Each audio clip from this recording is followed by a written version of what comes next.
Good morning, or depending on when you're watching this, good afternoon, good evening, or good night. My name's Ross, and as always told how to voice the radio, so today I am here to tell you that I am in love, ladies and gentlemen.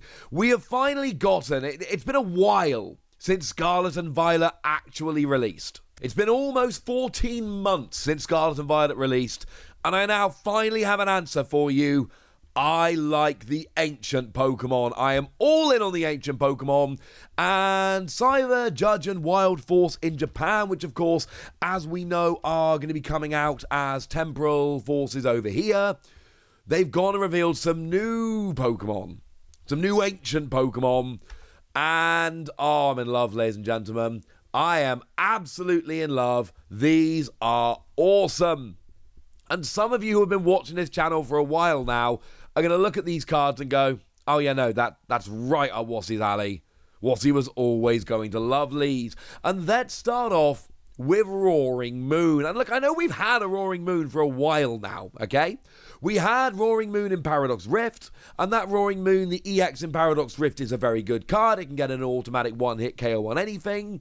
But there is a very clear downside with that Roaring Moon, and that is it's not great into single prizes. It's not great if you need to just try and get single prize Pokemon. Well, great news. I think we fixed that with the new Roaring Moon. And what this new Roaring Moon does, I did a translation myself, but I have checked with a lovely Antoine Boulet just to make sure I've not done a silly. And what we got with this new Roaring Moon is a basic Pokemon that's coming in, rocking 140 HP. And we got an attack for 4 energy that does 120 that nobody cares about. But for 2 darkness energy, 70 damage, plus 10 more for each ancient card in your discard pile. Not Pokemon, ancient card of any description. So play liberally with things like Ancient Booster Energy Capsule.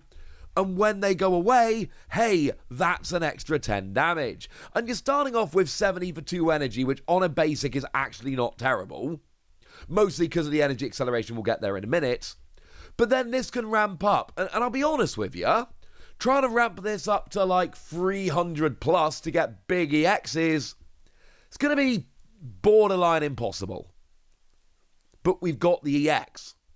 So if you really, really desperately need to get a giant KO on something that this is just way out of range of, use the EX.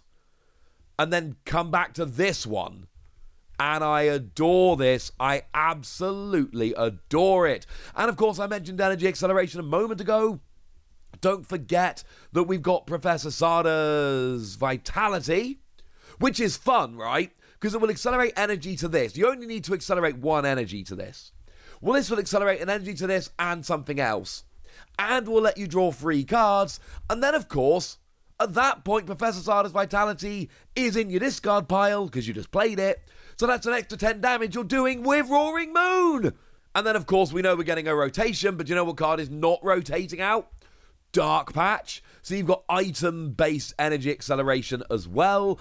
And the combination of those 2 cards, and this is a 2 energy attacker, you really, really should not be struggling to get the energy on here. You should not be struggling for the 2 energy. Turn 1 going second, this should be a decent shout to be getting an attack off. And remember, 70 is the magic number for KOing evolving Pokemon and support Pokemon. So you should be able, turn 1 going second, to start KOing little Pokemon and then smashing from there. I love this. It's a hands down slam dunk, no question 5 Wassie card from me. And frankly, this is what I'm building around.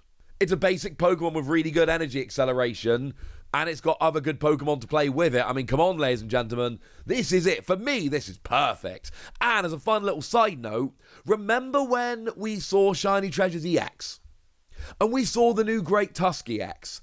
And everybody said that ability that says if it's active at the end of your turn, trash the top 4 cards of your deck was absolute unplayable garbage and there was no point to it.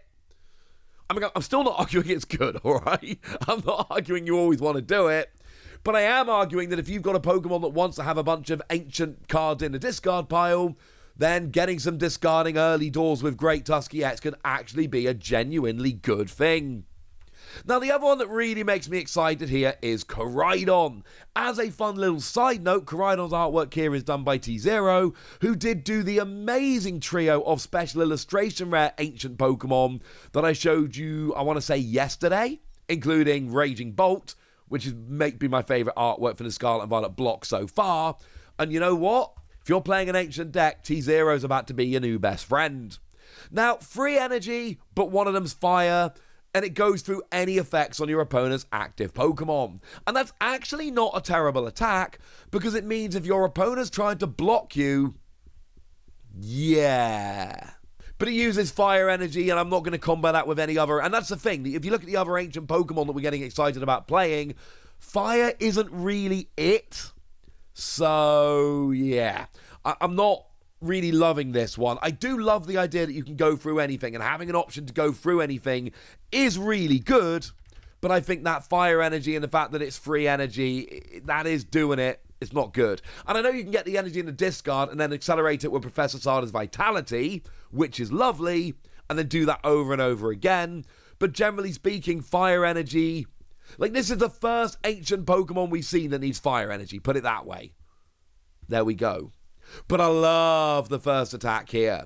1 fighting, 1 colorless energy, 30 damage for each of your Ancient Pokemon in play.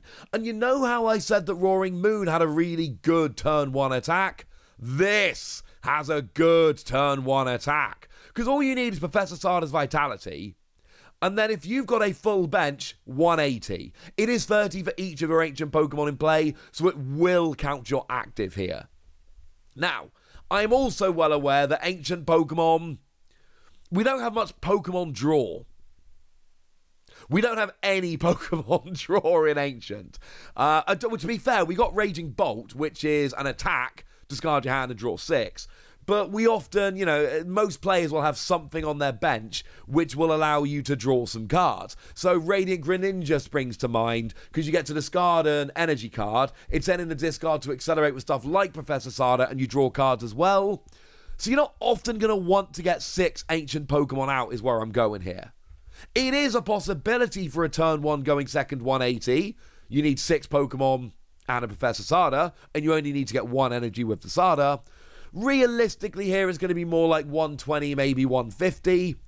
But going second, first attack on turn 1, yeah.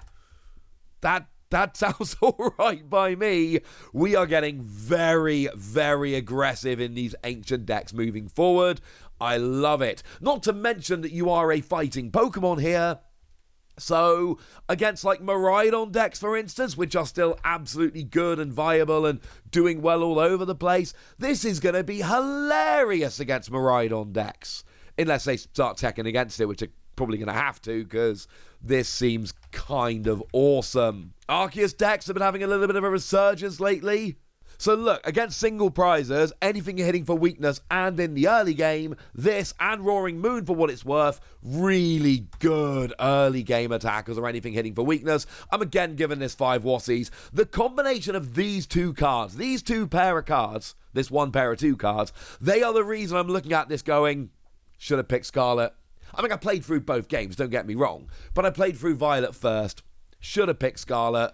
And then, of course, you've always got Roaring Moon EX, and you've got stuff like Raging Bolt EX, and I'm in love, ladies and gentlemen. I am in love. There is one other Ancient Pokemon that has gone and been revealed. It's nowhere near as good. It's Great Tusk, and I love Great Tusk. Absolutely love it, but it's not hitting the same for me. 4 energy, 160 is okay. But honestly, if I'm playing an Ancient deck, I'd rather just have Koraidon that does it for 2 less energy, 1 fighting, 1 colorless, rather than 2 fighting, 2 colorless. So, yeah. Okay, fine, you need 6 Pokemon to do more, but I still prefer Koraidon. The first attack is alright. You discard the top card of your opponent's deck. If you played an Ancient supporter this turn, discard 3 more. That is 4 in total.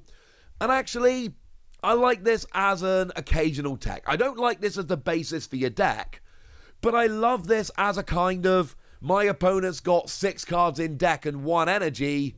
I've got a 2/3 chance of ending the game here by getting rid of their last energy. Or just the more traditional, my opponent's got 4 or fewer cards left in their deck. If I use this now, they deck out instantly. I think it's an occasional I've got them card. It is a card you bring in when your opponent is going to deck out, or even if they're not going to deck out, if they're so low on resources that getting rid of 4 cards is going to be a huge problem for them. You can try it in the early game, and maybe you're against a Charizard deck and you get rid of all their rare candy, and then they're in a little bit of a bind. That can happen, but most of the time here, this is a late game, oh, this would be devastating kind of attack. And given that it's 2 colourless energy on a basic Pokemon, this is about as easy a card to tech into a deck as you're ever going to see. And for that reason, I do actually kind of like it. Now, there are a couple of other cards that aren't actually ancient Pokemon, but they're coming in Wild Force, and we need to have a chat about them. So we're going to have a quick chat about them here, starting with Feraligatr, who incidentally was my Gen 2 first partner Pokemon of choice. My very first national championships, I played Feraligatr Prime. I know. Actually did alright. Not well, but alright. And that's the main thing here. So what have we got here with Feraligatr? Well, we got 180 HP stage 2. And we've got an ability that says, once during your turn, you may put 5 damage counters on this Pokemon, and then this Pokemon's attacks deal 120 more to your opponent's active this turn. And then for 2 water energy, 160, and you can't use it next turn. I'm not putting a translation on the screen, you don't need it, the ability is more important. Basically, you've got to take 5 damage counters, but then you deal 280 on a single prize Pokemon. Now, it is a stage 2, which is awkward. It's not a single energy, which is awkward. And you got to go down to 130 HP remaining, which is awkward. But also 280. Yeah. My inkling here, unfortunately, is that this is just too awkward. And it's a stage 2, and that's a bit of a pain. But it is worth pointing out anyway. Sorry. Maybe in, like, Gym Leader. Maybe it could work nicely in Gym Leader. And then we got ourselves a Whimsicott coming in here with the ability that the lovely Antoine Boulet has translated as Floaty Heal, which I adore. Once during the attack single energy 40, nobody cares. Once during your turn, when you play this card from your hand to evolve one of your Pokemon, you may heal all damage from your active Grass-type Pokemon, and then if you do, discard all energy from that Pokemon. It's Max Potion. Literally Max Potion. So, yeah, it's a stage 1 Max Potion. I mean, the good news is being Max Potion as a Pokemon makes it a searchable Max Potion, which ain't too shabby. But at the end of the day, it is just Max Potion. So I'm going to let you figure that one out, ladies and gentlemen. I'm going to let you figure that one out. I don't think it's bad, incidentally. But I don't know if I want to use a stage 1 and then a bench space just for this.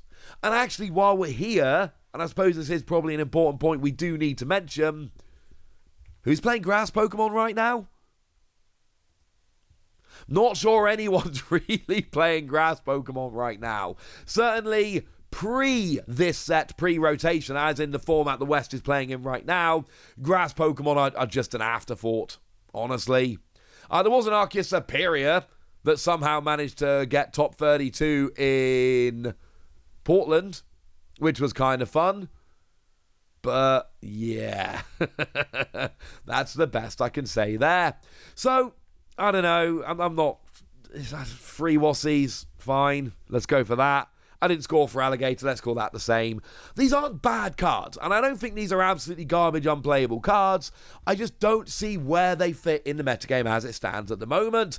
But let's face it, I got excited in this video about Koraidon and Roaring Moon, and I remain extremely excited about those cards. So there we go. That's what you need to know. And now it's over to you guys. Tell me if you're as excited about these ancient decks as I am. Go nuts in the comment section, but be nice! And then make sure you like this video, subscribe to this channel, follow me on Twitter at TheWasi. That's where we talk about Pokemon and a whole bunch of other card games. And please do consider checking out patreon.com/PTCG Radio, where you can support the channel, get some bonus podcasts, join a Discord, and all kinds of fun things.